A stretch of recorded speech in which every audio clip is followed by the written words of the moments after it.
Betty's beans. Paul hadn't long moved to Glasgow before he was warned about the Duke.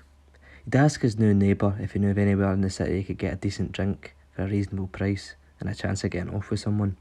In the tune, he said in that accent Paul was still trying to decipher. After the neighbour listed off various of Glasgow's finest establishments, Paul's ears pricked up at the final suggestion. You'll want to avoid the Duke, pal.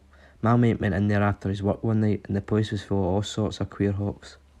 Taking his advice on board, Paul set off immediately in search of Argyle Street and the infamous Duke of Wellington pub. Having lived in London for many years, he knew other people like him existed. It was just a matter of finding them.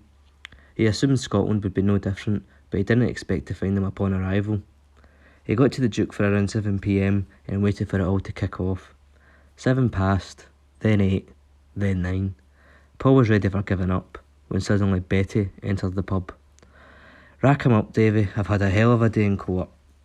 Betty, or Bobby, went off the clock so to speak, was the queen bitch of the Duke, and she ruled it with an iron fist. Setting her purse up upon the bar, Paul couldn't help but notice the tin of the beans she'd sat along with it. "And what are you looking at, eh? You window shopping?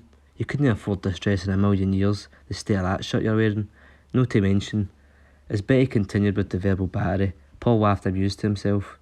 "No, I was just admiring your beans." "Oh, them? My old reliables. Do you get peckish, do you?" Paul asked. "No, not at all. I've got to watch this waistline. No, these boys are reserved for the denizens of this city. You get lads who think they're the big man, think they're all that, and they'll try and rile me up to show off to their pals. Little do they know they're cruising for a swift can of beans to the face, but..."